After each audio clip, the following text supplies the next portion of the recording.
When my boyfriend came to my family home to ask for my hand in marriage, my sister-in-law, who was usually cold and aloof, became a completely different person. She flung her arm around me warmly and asked, "Cassie, who's your favorite? This boyfriend or one of the dozen or so men that you've brought home before?" As I denied her accusation and interrupted her, she cheekily batted her eyelashes at my boyfriend and cooed, "Oh yes, yes. Cassie has never brought another man home, you're the lucky first." In the midst of dinner, she deliberately took her own soiled underwear out of the bathroom, pinched her nose, and waved it around as she screeched, "Oh my goodness, Cassie, I know you don't really care about hygiene, but we have guests today. How can you have no shame? It smells so bad." Chapter 1. My sister-in-law, Ruby Nolan, had been a part of the family for over a year. She got along very well with my parents, but her attitude towards me was somewhat lukewarm. She rarely spoke to me. She would regularly buy gifts for the whole family, but conveniently forget about me. When I came home for summer break, she would take the whole family out for a movie, leaving me to wait for them outside on the porch. During casual chats, she would deliberately bring up topics that would only be relevant to the rest of the group, leaving me out of the conversation. She would even kick up a fuss whenever my parents gave me some money for my living expenses. I was a straightforward person, so I confronted Ruby several times in person,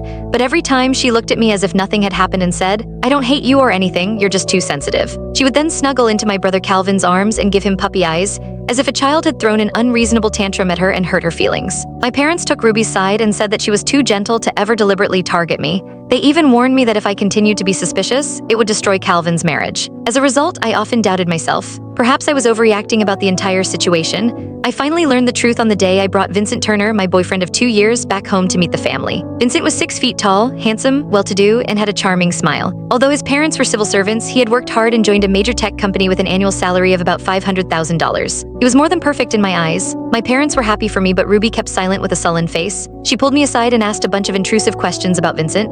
Finally, with a frown, she stared at me as if she had figured me out and said, "I don't care if you're dating, but why hide it from the family? Are you trying to push me out of your life?" At this point, I was confused and retorted, "If you hadn't blocked me on social media, you would have seen my relationship announcement in the family group chat a year ago." I turned around and went to the kitchen with my mother to prepare the fruit platter. When I came back out, I saw Ruby leaning over suggestively to Vincent and whispering, "You're just playing around with Cassie, right? It would be so embarrassing if you really married her." Vincent was so taken aback that he wanted to show his heart and soul to prove his sincerity. However, Ruby pursed and continued, "You boys are too naive and so easily deceived. You must not be able to tell, in fact, Cassie's nose is." Vincent raised his head and glanced at me, and Ruby immediately stopped talking. I felt uncomfortable and asked, "What's wrong with my nose? Ruby, please finish your sentence." "I'm just having a casual chat with your boyfriend. Do you have to be so jealous?" Ruby complained as she shot me a look, then turned around and went at her room. After a while, Calvin sent me a message, "Can you stop bullying Ruby all the time?" Less than 10 minutes later, Ruby came out and grabbed my arm as if we were best friends and sat between me and Vincent like nothing had happened. She asked Vincent all kinds of questions, most of which were about his opinion of me, including my personality, appearance, family background, abilities, and so forth.